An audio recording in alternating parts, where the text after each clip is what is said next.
শুধু চাই আমাদের বিডিআর ভাইরা মুক্ত হোক।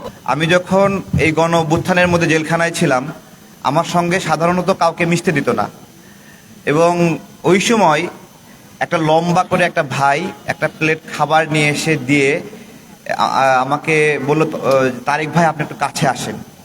ঠিক আছে, তো কাছে আমি যাওয়ার সঙ্গে সঙ্গে উনি ওই পাশ থেকেই, মানে দরজা তো লাগানো ছিল, উনি আমার মানে এরকম পা ধরে বসছে, বুঝছেন? তো বলতেছে, তারেক ভাই আমার আজকে কয়েকটা বছর আগে সাজা শেষ হয়েছে, আমাকে এখনো মুক্তি দিচ্ছে না। এরকম আমার মতো আরও অনেকে আছে, আপনার সঙ্গে দেখা করা নিষেধ, আমি আপনাকে খাবার দেওয়ার অজুহাতে এখানে আসছি। তো আমার খুব খারাপ লেগেছে, এবং সেই আমি জেল থেকে বের হয়েই আমি আমি প্রতিশ্রুতি নিয়েছিলাম যে না, এটা নিয়ে কথা বলা দরকার। এবং আমরা সেই জায়গা থেকে, আমাদের জায়গা থেকে আপনাদের একটা প্রোগ্রামও করেছিলাম আমাদের বিডিআর ভাইদের জন্য। আমি সরকারকে বলবো, আপনারা একটা কমিশন করেছেন, সেই কমিশনের মধ্যে যে সকল বিডিআর নির্দোষ ভাইয়েরা চাকরিচ্যুত হয়েছে তাদের কার্যতালিকা নাই। এইটা আপনারা কেন রাখেননি আমি জিজ্ঞাসা করছি, 1 নাম্বার বিষয়। 2 নাম্বার বিষয় হলো, যাদের সাজা শেষ হয়েছে তাদের মুক্তির বিষয়টি নাই। 3 নাম্বার বিষয় হলো, যাদেরকে অন্যায়ভাবে মামলায় ফাঁসানো হয়েছে তাদের মুক্তির বিষয়ও নাই।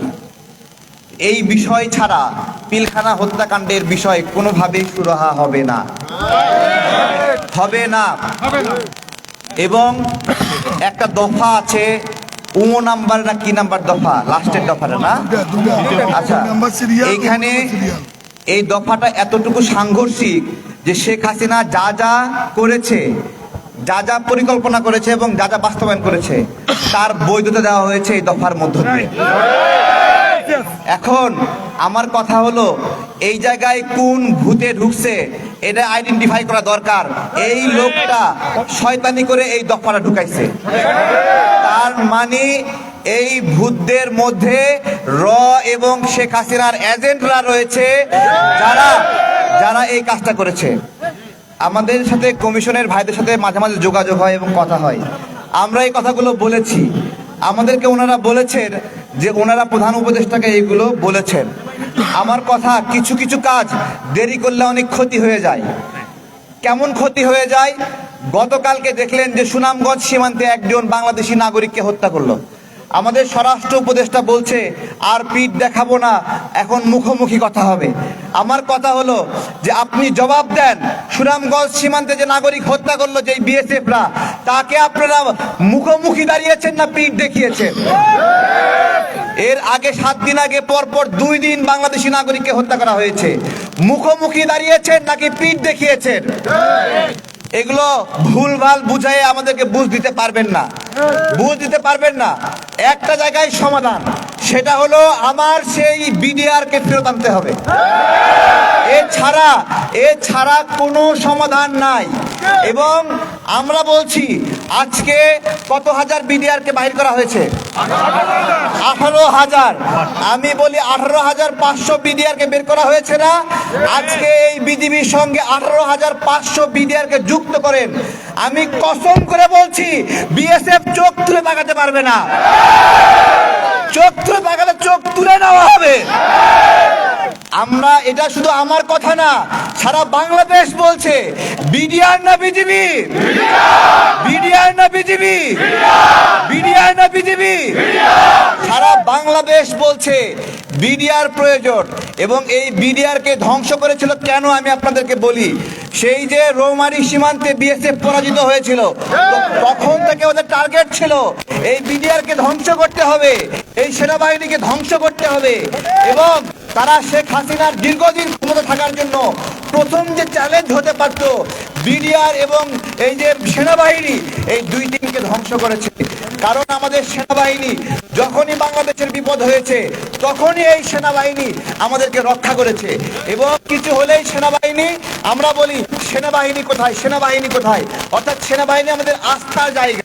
এবং দেখবেন পিলখানা হত্যাকাণ্ডের ঘটনায় সেনাবাহিনীর পরিবাররা যারা কিনা ক্ষতিগ্রস্ত হয়েছে তারা বিডিআর ভাইদের পাশে দাঁড়িয়েছে এবং কেউ দেখাতে পারবে না কোনো সেনাবাহিনীর সদস্য নিহত হয়েছে তারা বিডিআরদের বিরুদ্ধে কথা বলেছে। তারা একটা দিকে ইঙ্গিত করেছে এইখানে জড়িত জাহাঙ্গীর কবির নানক, এখানে জড়িত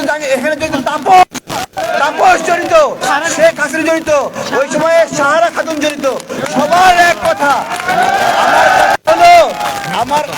আমার কথা হলো এই যে নামগুলো আসছে এরা যদি জড়িতই হয়, তাহলে এদেরকে ছেড়ে দিয়ে কেন আমার বিডিআর ভাইদেরকে আটক রাখা হয়েছে এবং এখনো সেই চলমান রয়েছে, এই প্রক্রিয়া চলমান রয়েছে। এটা কোনোভাবেই ভাঙছে না, এটা চীনের প্রাচীরের মতো উঁচু হয়ে আছে, এইটা কোনো কথা। আমরা স্পষ্ট করছি। আমি ধন্যবাদ জানাবো মাহিম ভাই কি আসছে, মাহিম একটা অসাধারণ কাজ করেছে এবং আমি চাই আপনারা তাকে সহযোগিতা করেন এবং সেও মনোবল ধরে রাখুক, আপনারা একসঙ্গে সবাই কাজ করেন। আমরা গণ অধিকার পরিষদের প্রতিনিধি যারা আছি আপনাদেরকে নিয়ে আগে প্রোগ্রাম করেছি, আমরা আশ্বস্ত করছি আমরা দ্রুতই অসম্ভব সেই কাজটি আবার সম্ভব করব এবং সেটা কি আমরা এখানে কিন্তু সম্ভাবনা রয়েছে যে বিডিআর এবং সেনা পরিবারগুলো মুখোমুখি হয়ে যাবে, খুবই সম্ভাবনা রয়েছে। সুতরাং আপনারা এই বিষয়গুলো খুব কৌশলীভাবে কথা বলবেন, আপনারা তাদের সাথে সাংঘর্ষিক হয় এরকম কেউ বক্তব্য দিবেন না।